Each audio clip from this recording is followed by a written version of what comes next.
Hello, gentlemen and ladies. So imagine this. You're out on a beautiful, snowy Colorado morning. 6 inches of snow fell last night, and you're shoveling your driveway. The pines are above you. The snow is glistening with the sun. It's quiet because all the neighbors have gone to work. You're into the routine of the shovel. And then all of a sudden, bam, you're down on the ground. Your leg is in excruciating pain and you can't move. You try calling out to people, but no one's around. What do? My name is Alexis, and today we're talking about living in the peace and quiet and being single after 50, but dealing with the hazards that might come with that. So to get back to the story, my friend who fell was 40 feet from his front door when that happened. 40 feet. And he had to flip himself over, put his good leg under his bad leg, and drag himself back to the house. Halfway there, he was exhausted and racked with pain and starting to suffer from hypothermia, and laid there for a minute to try and gain some kind of composure and strength to get him back to the house. And his first thought was, if I stay here, I'll die. So he continued on, and thank goodness he is with us today because he made it back to his door, was able to open the door, get on his cell phone, call 911, and pass out because he knew they were coming to take care of him. So, I've gotten so many comments from you. Thank you for all your comments. I really appreciate them. I love the conversation we're starting. And I know a lot of you men want to stay single and are loving the peace and quiet. I just want to check in and make sure that you're recognizing and addressing some of these hazards of living alone. Let's go through a few of them together. The first one is obviously no one's checking on you. The neighbors weren't around that day. Nobody's checking on me. Actually, I have a friend down the street who sees my car come and go. And if he doesn't see my car move for 2 days, he's knocking on my door. So that's one way you can have somebody check on you. Are you keeping a cell phone on you all the time? I know I don't. So another option is to wear a smartwatch. That way you have it with you all the time. You can carry a whistle that you can blow, even if something happens inside of your house. If you're persistent with a whistle, chances are somebody will hear you and come to the rescue. Now, if they come to the rescue and can't get in your house because you keep your door locked for safety, they're going to have to break in the door or break a window to get in unless you have a key hidden somewhere that somebody would be able to get to it. And if you have pets, think about the backup plan for them. Where will they go? Who will take care of them? Will somebody come to your house? All questions that you need to consider just to maintain that peace and quiet that you love so much. Don't get me wrong, I love it too. So, the next thing that we need to consider is that we're getting older, and if we're living alone, there's not somebody nagging us to fix the dripping faucet or fix the tile floor so it's not a tripping hazard. Those are just 2 examples, but the more relevant ones and daily ones are you keeping up with your house cleaning? I don't mean like keeping a spotlessly clean home, but definitely, is your bathroom reasonable? If a stranger came in and needed to use your bathroom right now, would you be okay with letting them in? And would they feel comfortable with the cleanliness of it? Now, you may not be doing dusting and vacuuming on a regular basis. I think we have this perception that we have to clean all at once. We have to spend a certain time or day to clean the whole house at once. When I look around my house and I see dust on the surfaces, a lot of times I just dust the surfaces that I see the dust on. I don't dust the whole house. I'll tell you one thing about vacuuming though. If you vacuum your house, It's going to automatically look cleaner in every way. The same with washing your windows. Just take a paper towel and some spray and wipe them from time to time. Wipe every reflective surface in your house and you'll be amazed at how much cleaner it is. So I'm not going to get on the cleaning bandwagon. I'm just saying that some of these things we don't feel like doing because we're living single and it doesn't really matter to us. But it's really nice to have a clean home for yourself and for anybody that might want to stop by. It's also better for your health. Some of the other things that we need to consider with our home is our home maintenance items. There's a story of a man who got up on a ladder to clean his gutters, fell off the ladder and laid there until somebody found him hours later. See if you can hire somebody or you can ask for help with some of those items that we can't get to anymore that are still important to keep up with. Consider downsizing if you can. I live in a 1,300 square foot home. For 4 years, I traveled around the country in an RV and lived in that and was quite comfortable. It was, 200 square feet? After you live in 200 square feet, 1,300 feels like a mansion. And I have 2 bathrooms. Why do I need 2 bathrooms?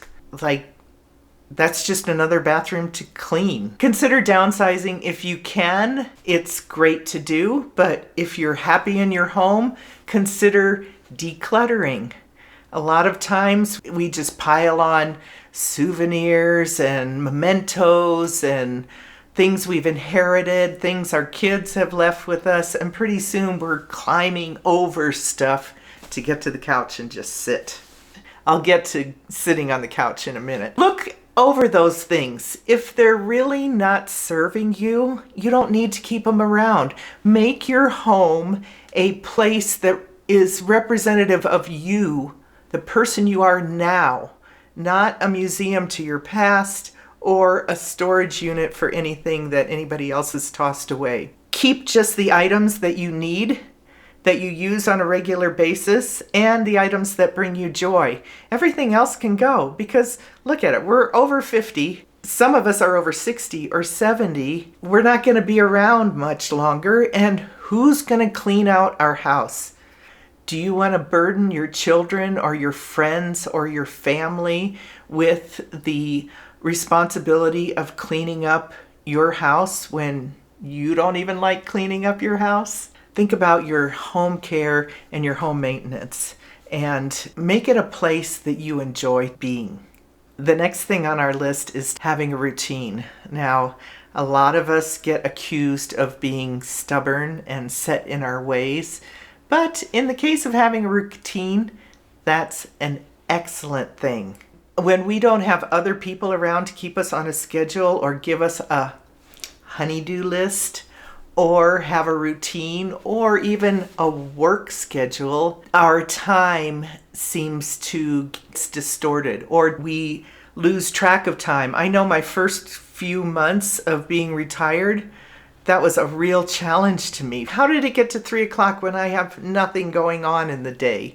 So this distortion is an illusion, but routines can help us keep on track. You know, if you don't have a schedule, you may have a hard time remembering what day it is or what date it is.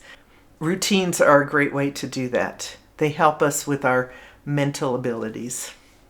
The next thing, even though we're loving our peace and quiet and not having anybody around, sometimes loneliness creeps in. I know I have loneliness from time to time, and I love being alone. So in those times, the silence can be deafening, or the TV going all the time can just keep us out of feeling our way through that loneliness. Find some ways to break up the silence and get yourself up and moving. A lot of times we end up just sitting on the couch, scrolling through your phone or just sitting there in the silence. The next thing you know, we're thinking about things we might regret or we're sad about, and we're dipping into depression. So you need some strategies for dealing with that loneliness. What are you going to do? I get up and turn on some music and just move around and dance. And maybe that's the time that I go dust a couple of things off or clean the sink in my bathroom. Not the whole bathroom, just the sink. Even doing one little thing like that. Go outside. Find something outside that you can do, or go for a walk. But realize that loneliness is natural when you're alone all the time, and that it's important to deal with it and find ways that work for you. Also, as we age, we're not going to get as many social invitations as we'd gotten before in our lives. We're not going to be invited to parties as much, or out to dinner, or dating. So we need to make our own fun.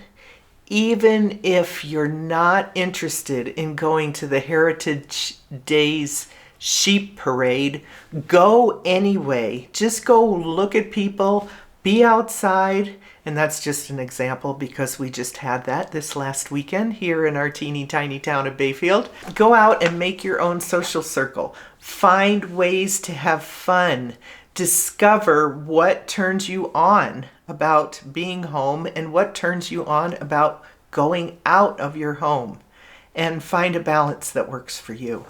Next, cooking for one. Even I, who loves to cook, is having a difficult time keeping on track with cooking for one from time to time. I just made a pot roast this week. I'll have the video right here if you want to make a pot roast. And I'm going to eat it all week unless I put it in the freezer in little containers. My mother was an expert at that.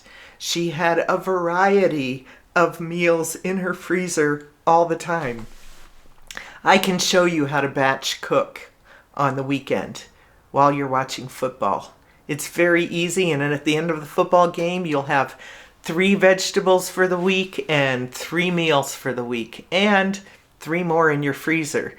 Cooking for one can be a challenge, it can be a chore, or it can be a new hobby. Look at it that way. Look at it as a way to be creative and take care of yourself.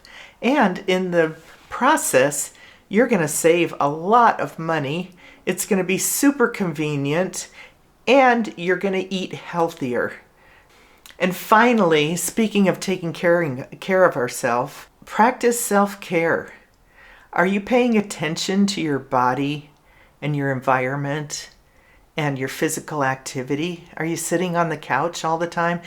Did you know that sitting on your couch for hours at a time can be as bad for your health as smoking cigarettes?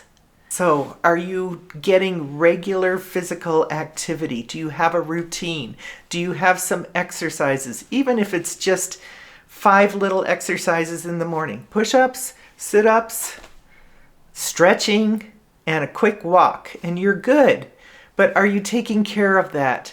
Are you making sure that you are cleaning yourself on a regular basis? How's your hygiene? I just learned today that there is a real thing called an old man smell. Is that you? Are you looking in the mirror every day, checking for wild hairs or new growths? Or are you looking in the mirror every morning and saying, "Good morning, I love you"?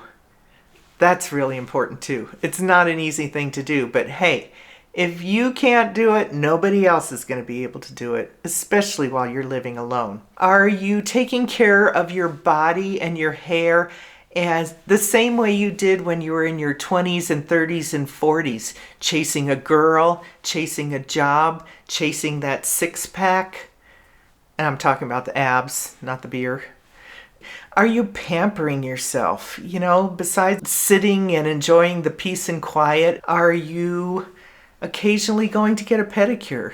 I love seeing men get pedicures. I don't know what it is, but I just love it. I think it's just such a great example of self-care and pampering. Pedicures are not just for women. Try it. One of the ways I pamper myself is I have beautiful tile in my shower. I put that in for myself. Every morning that I take a shower and I'm surrounded by that tile, it reminds me how much I care about myself. And look, if you're not going to care about yourself, nobody else is. So it's kind of required, whether you have somebody to nag you about it or not. Please take care of yourself. Please practice self-care. So I hope I've given you some things to think about and make your life safer and more enjoyable, even without adding anybody to it, so that you can maintain your peace and quiet. My name is Alexis Hartz. Thanks so much for joining me. I really appreciate all your comments. Really, really, really appreciate your comments. Let's keep this conversation going, and I'll see you next time. Bye.